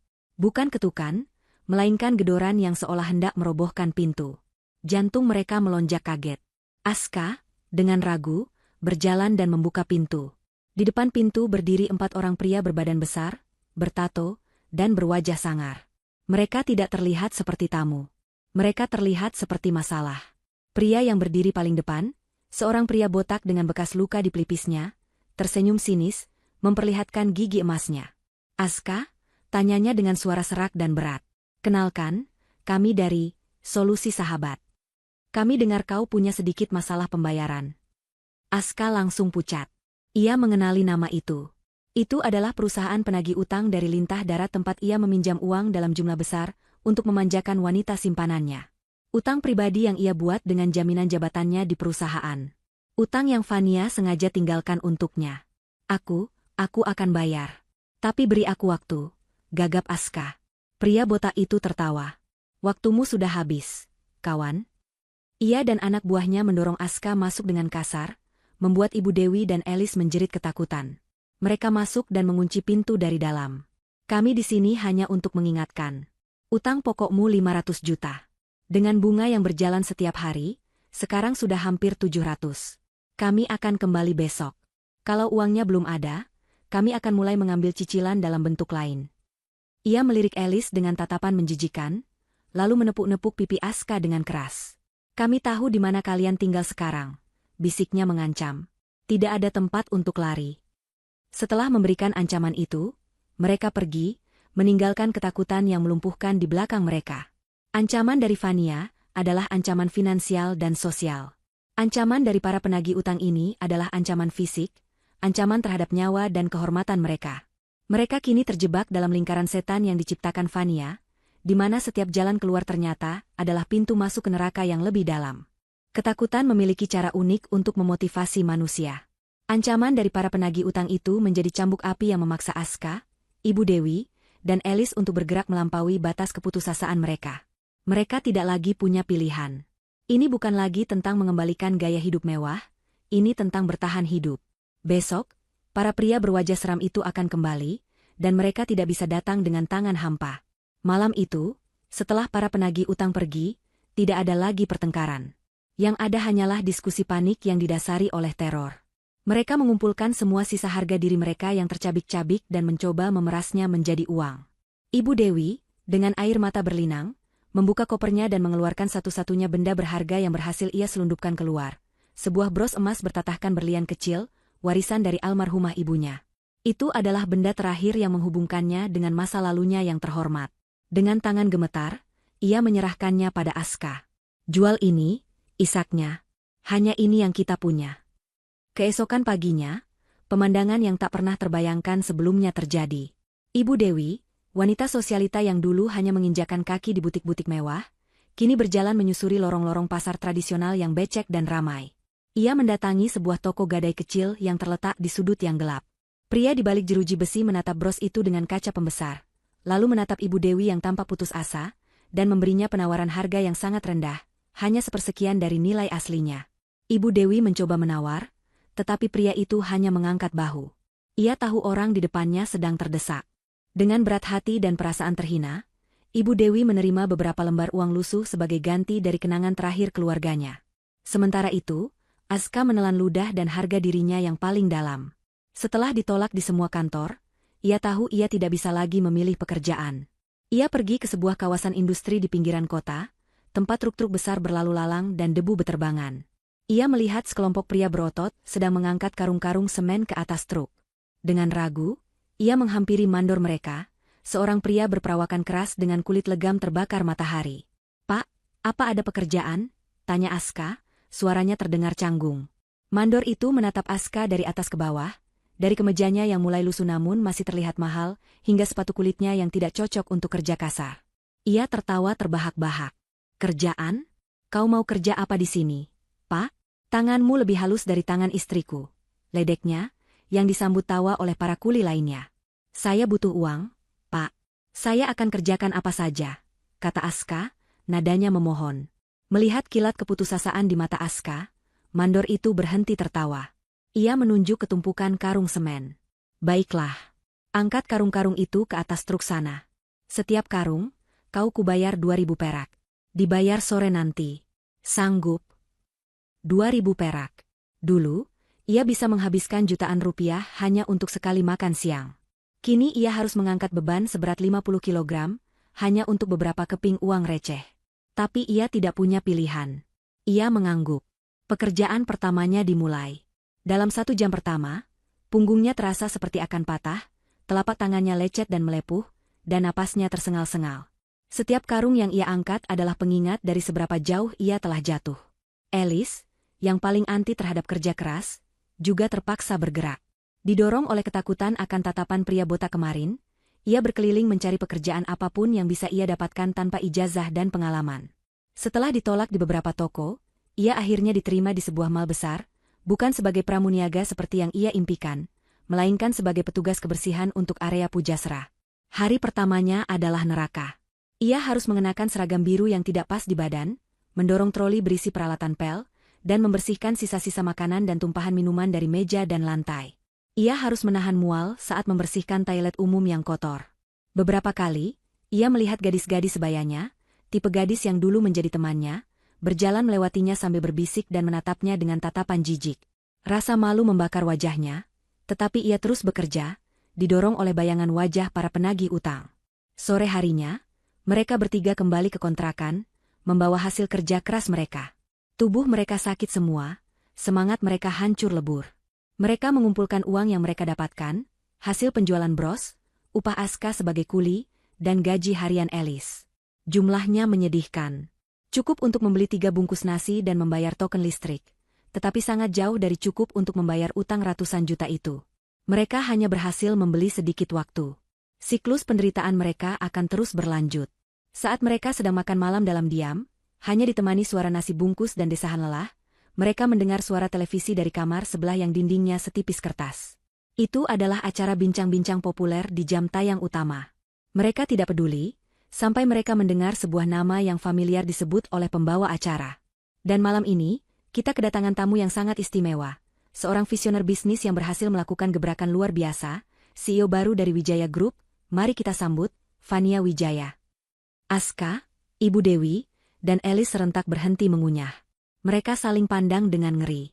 Suara Fania yang tenang dan percaya diri kini terdengar dari kamar sebelah, menjawab pertanyaan-pertanyaan dari pembawa acara dengan cerdas dan anggun. Penasaran yang menyakitkan membuat Alice bangkit, dan mengintip dari celah jendela kamar mereka yang menghadap ke jendela tetangga. Di sana, di layar televisi tetangganya, terpampang wajah Fania dalam resolusi tinggi. Ia tampak bersinar. Pakaiannya elegan, senyumnya hangat namun penuh kuasa. Ia adalah antitesis dari semua penderitaan yang sedang mereka alami. Jadi, Ibu Fania, selain sukses merestrukturisasi perusahaan, kata si pembawa acara, kami dengar Anda juga baru meluncurkan sebuah yayasan filantropi. Bisa diceritakan sedikit tentang itu? Suara Fania kembali terdengar, begitu jelas dan menusuk. Tentu. Yayasan ini bernama Fajar Harapan. Tujuannya adalah untuk memberikan bantuan hukum, perlindungan, dan pemberdayaan bagi para perempuan korban kekerasan dalam rumah tangga, terutama mereka yang terperangkap dalam kekerasan psikologis dan finansial. Hening sejenak. Itu adalah sebuah misi yang sangat mulia. Apa yang menginspirasi Anda untuk mendirikan yayasan ini? Fania tersenyum tipis, sebuah senyum yang kini mereka kenali sebagai senyum kemenangannya. Setiap orang punya titik baliknya masing-masing. Bagi saya, inspirasi itu datang dari sebuah momen yang sangat pribadi dan menyakitkan. Momen di mana saya menyadari bahwa harga diri saya jauh lebih berharga daripada ilusi kebahagiaan. Anda mungkin tidak akan percaya, katanya dengan nada ringan, tapi semuanya berawal dari secangkir teh panas di meja makan. Di dalam kontrakan yang gelap dan pengap, 3 orang itu terpaku. Nasi di tangan mereka terasa seperti pasir. Mereka tidak hanya dikalahkan, mereka telah diubah menjadi sebuah anekdot, sebuah kisah inspiratif tentang kebangkitan seorang pahlawan, di mana mereka adalah para penjahat tanpa nama yang menjadi pijakannya. Dunia memuji Fania sebagai malaikat penolong, sementara mereka membusuk dalam neraka yang ia ciptakan khusus untuk mereka. Karma telah dibayar tunai, disiarkan langsung di televisi nasional untuk disaksikan semua orang. Beberapa minggu berlalu sejak wawancara Fania disiarkan di televisi. Bagi dunia, itu adalah kisah inspiratif. Bagi Aska, Ibu Dewi, dan Alice, itu adalah siksaan tanpa akhir. Setiap hari adalah perjuangan yang sama. Bangun di kontrakan yang pengap, memaksa diri untuk bekerja di pekerjaan yang mereka benci, dan pulang membawa uang yang hanya cukup untuk menyambung napas. sebelum diserahkan kepada para penagih utang yang datang seperti hantu setiap beberapa hari sekali. Kunjungan terakhir mereka adalah yang terburuk. Aska, karena mencoba melawan, mendapat beberapa pukulan di wajah dan perutnya sebagai peringatan pertama. Wajahnya kini lebam kebiruan, sebuah tanda fisik yang kasat mata dari kehancuran totalnya. Ketakutan mereka telah berevolusi menjadi teror murni. Mereka hidup di ujung tanduk, dan mereka tahu tanduk itu akan segera patah. Di tengah keputusasaan itulah, sebuah ide licik dan gila lahir dari benak Ibu Dewi. Ide itu muncul saat ia melihat sebuah poster besar Fania di halte bus, mempromosikan yayasan barunya dengan senyum seorang dermawan. Lihat dia, desis Ibu Dewi pada Aska dan Elis malam itu. Dia sedang membangun citra sebagai seorang malaikat, seorang pemaaf, seorang penolong kaum lemah. Lalu kenapa, Bu? Tanya Aska getir. Dia tidak akan menolong kita. Justru itu senjatanya, dan itu juga bisa menjadi senjata kita, kata Ibu Dewi, matanya berkilat dengan cahaya aneh. Seorang malaikat tidak bisa menolak orang yang datang bersujud memohon ampun di hadapannya, apalagi jika dunia melihat. Citra publiknya akan hancur. Kita tidak punya apa-apa lagi. Harga diri sudah tidak ada gunanya. Satu-satunya jalan keluar kita adalah dengan membuang semua itu dan memainkan peran yang ia inginkan. Rencananya sederhana sekaligus menjijikkan. Mereka akan mendatangi kantor pusat Wijaya Group. Mereka akan tampil semenyedihkan mungkin. Mereka akan menangis, bersujud, dan memohon ampun di depan Fania. Mereka akan melakukan drama pertobatan termegah yang pernah ada. Mereka bertaruh pada satu hal. Fania, demi menjaga citra baiknya, tidak akan tega menolak mereka di depan karyawannya. Keesokan harinya, mereka menjalankan rencana itu. Mereka sengaja tidak mandi, mengenakan pakaian paling lusuh yang mereka miliki. Wajah Aska yang lebam menjadi properti tambahan yang sempurna. Mereka naik bus kota, sebuah perjalanan panjang yang penuh dengan tatapan aneh dari penumpang lain. Sesampainya di depan menara Wijaya Group yang menjulang tinggi, mereka berhenti sejenak. Gedung kaca dan baja itu tampak seperti monumen dari kehidupan yang telah direnggut dari mereka. Dulu, Aska masuk melalui lobi utama dengan kepala tegak. Hari ini, ia masuk dengan kepala tertunduk seperti seorang pengemis. Seperti yang diduga, mereka langsung dihentikan oleh tim keamanan di lobi. Maaf, Anda tidak bisa masuk tanpa janji temu, kata seorang petugas dengan tegas, jelas mengenali Aska.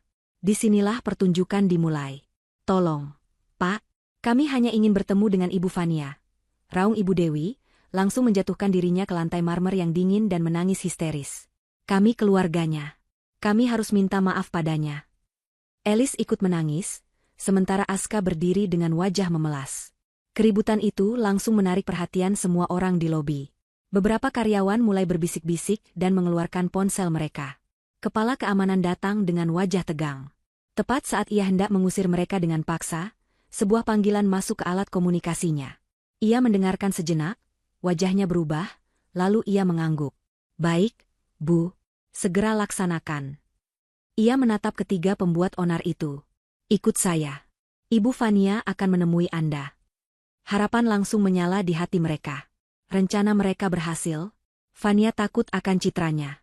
Mereka saling melempar pandang penuh kemenangan saat digiring menuju lift pribadi yang membawa mereka langsung ke lantai teratas, ke ruang kantor CEO. Kantor Fania begitu luas, begitu sunyi, begitu megah. Dindingnya terbuat dari kaca, menyajikan pemandangan kota 180 derajat. Perabotannya minimalis namun sangat mahal. Udara di dalamnya sejuk dan beraroma teh putih yang menenangkan. Di balik meja mahoni raksasa, duduklah Fania. Ia tampak tenang, menatap kedatangan mereka dengan ekspresi yang tak terbaca. Kehadirannya begitu mendominasi, membuat mereka bertiga seketika merasa kecil dan tidak berarti. Tanpa menunggu aba-aba, Ibu Dewi langsung berlari kecil dan bersujud di dekat meja Fania, memeluk lantai seolah-olah itu adalah kaki Fania. Fania, anakku, maafkan Ibu, Nak, Ibu buta selama ini. Ibu telah gagal menjadi mertua yang baik. Tolong, ampuni kami. Beri kami satu kesempatan lagi. Ratapnya, air mata buaya mengalir deras di pipinya yang kotor. Aska mengikuti skenarionya. Ia berlutut dengan satu kaki, menundukkan kepalanya dalam-dalam. Wajahnya yang lebam ia perlihatkan dengan jelas. Fania, aku minta maaf, katanya dengan suara bergetar yang dibuat-buat. Aku monster. Aku dibutakan oleh ego dan kesombongan. Tapi di dalam hatiku, aku masih mencintaimu. Aku sadar sekarang, hidupku tidak berarti tanpamu. Hukumlah aku, tapi jangan buang aku. Tolong, Fania, aku mohon. Alice hanya bisa menangis di belakang mereka. Menggumamkan kata, maaf, berulang kali seperti sebuah mantra. Fania mendengarkan semua itu dalam keheningan total. Ia tidak menunjukkan emosi apapun. Ia membiarkan mereka menyelesaikan seluruh sandiwara mereka, membiarkan tangisan dan permohonan mereka menggema di kantornya yang sunyi, sampai akhirnya mereka kehabisan kata-kata dan energi. Keheningan yang menyusul terasa lebih berat daripada badai manapun. Mereka menatap Fania dengan penuh harap, menunggu kata-kata pengampunan yang akan menyelamatkan mereka. Setelah hening yang terasa abadi, Fania akhirnya bergerak. Ia tidak mengatakan apa-apa. Ia hanya menekan sebuah tombol kecil di interkom mejanya. Putar rekaman audio, sarapan pagi terakhir. Perintahnya dengan tenang. Sesaat kemudian, dari speaker canggih yang tersembunyi di langit-langit kantor, terdengarlah sebuah suara. Suara yang sangat mereka kenal. Pertama, terdengar suara denting sendok di atas piring porselen. Lalu suara sinis Aska, teh ini lagi. Kamu tidak pernah bisa benar, ya? Diikuti oleh suara cemoohan Ibu Dewi, keturunan biasa mana mengerti selera tinggi keluarga kita. Lalu tawa kecil Alice dan komentarnya tentang air comberan. Rekaman itu memutar kembali seluruh percakapan mengerikan pagi itu dengan kejernihan yang luar biasa. Wajah Aska, Ibu Dewi, dan Alice berubah dari penuh harap menjadi pucat pasi. Mereka membeku, mendengarkan kejahatan mereka sendiri diputar ulang. Rekaman itu mencapai puncaknya. Terdengar suara teriakan Aska, ini bisa memberimu pelajaran. Diikuti oleh suara percikan cairan yang jelas, dan desah kaget Fania yang tertahan. Lalu suara meludah yang menjijikkan. Dan bagian terburuknya, tawa. Tawa mereka bertiga yang begitu keras, begitu lepas, begitu kejam, kini memenuhi ruangan kantor yang megah itu, terdengar 100 kali lebih mengerikan daripada aslinya. Setelah suara tawa itu mereda, rekaman berhenti. Keheningan kembali menyelimuti, kini terasa mencekik. Fania menatap tiga sosok yang kini gemetar di hadapannya. Wajah mereka adalah topeng horor dan rasa malu yang tak terselubung. Sandiwara mereka telah dihancurkan oleh kebenaran. Suara tawa yang mana yang harus aku maafkan? Tanya Fania akhirnya, suaranya pelan namun tajam seperti belati es. Tawa ibu saat melihatku kesakitan? Tawa adik iparku saat aku dihina? Atau tawamu, Mas Aska, setelah kau meludahiku? Ia berdiri, berjalan perlahan mengitari mejanya, dan berhenti di depan mereka. Jangan salah paham, lanjutnya, menatap lurus ke mata mereka. Kalian tidak datang ke sini karena menyesal telah menyakitiku. Kalian hanya datang karena kalian menyesal telah menjadi miskin. Ia berhenti sejenak, membiarkan kata-kata itu meresap dan membakar habis sisa harapan mereka. Permohonan maaf kalian, katanya dengan nada final. Ditolak. Kata-kata terakhir Fania menggantung di udara seperti vonis hakim. Ditolak. Tidak ada lagi ruang untuk negosiasi, tidak ada lagi celah untuk manipulasi. Wajah Aska, Ibu Dewi, dan Alice yang tadinya pucat kini berubah menjadi abu-abu. Topeng penyesalan mereka luruh, menampakkan kembali wajah asli mereka yang dipenuhi kebencian dan kekalahan mutlak. Fania kembali ke belakang mejanya dan menekan tombol interkom sekali lagi. Keamanan, silakan masuk. Tamu saya sudah selesai. Pintu kantor terbuka, dan tim keamanan yang sama masuk dengan sigap. Tanpa perlu perintah lebih lanjut, mereka mendekati tiga sosok yang masih terpaku di lantai. Dengan gerakan yang profesional namun tanpa kompromi, mereka membantu Ibu Dewi dan Alice berdiri, dan mengangkat Aska yang seolah kehilangan seluruh kekuatan di tubuhnya. Tidak, Fania, jangan lakukan ini. Bisik Aska, tatapannya kosong. Fania tidak menjawab. Ia hanya duduk kembali di kursinya, seolah mereka sudah tidak ada lagi di sana. Ia membuka sebuah laporan di komputernya, melanjutkan pekerjaannya. Pengabaian total itu adalah penghinaan terakhir, yang paling menyakitkan dari semuanya. Mereka tidak lagi cukup penting bahkan untuk dilihat. Mereka digiring keluar dari kantor, menyusuri koridor panjang, dan masuk ke dalam lift dalam keheningan yang memalukan. Karyawan yang mereka lewati hanya menatap sekilas lalu kembali bekerja, seolah sudah diinstruksikan untuk tidak memberi perhatian. Mereka diantar sampai ke lobi, dan didorong dengan lembut namun tegas keluar melalui pintu kaca, kembali ke trotoar yang panas dan bising. Pintu itu tertutup di belakang mereka, untuk selamanya.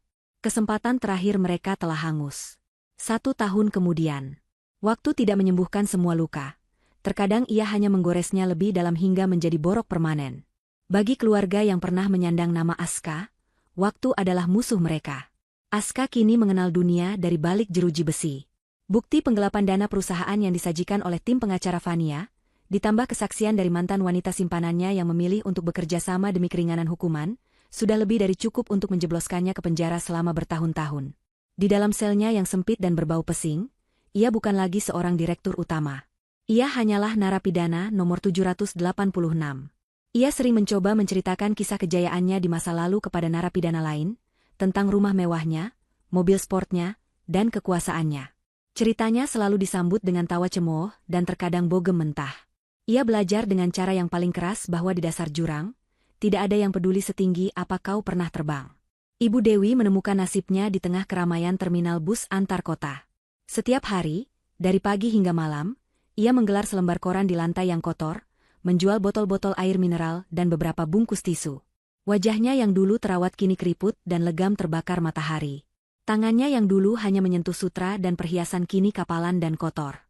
Ia sering berteriak menawarkan dagangannya, suaranya serak dan seringkali diabaikan. Terkadang, ia melihat seorang wanita sosialita turun dari mobil mewah, dan matanya akan menatap kosong. Sebuah kilas balik menyakitkan dari kehidupan yang tidak akan pernah ia miliki lagi. Arogansinya telah terkikis habis, digantikan oleh kepasrahan yang pahit. Nasib Elis adalah karma yang paling puitis dan kejam. Dalam keputusasaannya, ia akhirnya menikah dengan seorang pria yang ia temui di lingkungan kontrakannya. Pria itu, seorang preman pasar, pada awalnya tampak seperti pelindung. Namun setelah menikah, ia menunjukkan wujud aslinya. Ia adalah cerminan dari Aska, tetapi dalam versi yang lebih kasar dan tanpa polesan. Elis kini menjalani hari-harinya sebagai seorang istri yang tertindas. Ia memasak, membersihkan, dan melayani suaminya yang pemarah. Terkadang, jika makan malamnya kurang garam atau rumahnya kurang bersih, sebuah tamparan akan mendarat di pipinya. Di malam hari, ia sering menangis diam-diam, akhirnya mengerti rasa sakit yang pernah ia tertawakan, rasa sakit yang kini menjadi miliknya sendiri. Di belahan dunia yang lain, fajar baru menyingsing. Fania berdiri di balkon apartemen penthouse-nya yang luas, menatap cakrawala kota yang perlahan bermandikan cahaya keemasan. Udara pagi terasa segar dan bersih. Di belakangnya, di atas meja kecil, seorang asisten pribadi baru saja meletakkan secangkir teh melati yang mengepulkan uap wangi. Wijaya Group, di bawah kepemimpinannya, telah berkembang pesat, dikenal sebagai perusahaan yang inovatif dan beretika. Yayasan Fajar Harapan miliknya telah menjadi mercusuar bagi ratusan wanita, menolong mereka keluar dari lingkaran kekerasan dan memulai hidup baru. Ia tidak hanya merebut kembali apa yang menjadi haknya. Ia telah membangun sesuatu yang lebih baik, sesuatu yang lebih berarti. Ia duduk, mengambil cangkir porselen yang hangat itu. Ia menatap ke dalam cangkir, melihat pantulan wajahnya di permukaan teh yang tenang. Bekas luka bakar di pipinya kini telah memudar, hanya menyisakan sebuah tanda perak tipis yang nyaris tak terlihat. Ia menyentuhnya dengan lembut. Itu bukan lagi pengingat akan rasa sakit, melainkan pengingat akan kekuatan. Pengingat bahwa dari secangkir teh pahit penuh hinaan, ia bisa bangkit dan menyeduh secangkir teh kemenangan dengan tangannya sendiri. Ia mengangkat cangkir itu, menyesapnya perlahan. Rasanya begitu nikmat. Teh pagi ini terasa manis. Bukan karena gula, tapi karena keadilan. Dan ia meminumnya perlahan, menikmati setiap tetesnya, untuk dirinya sendiri.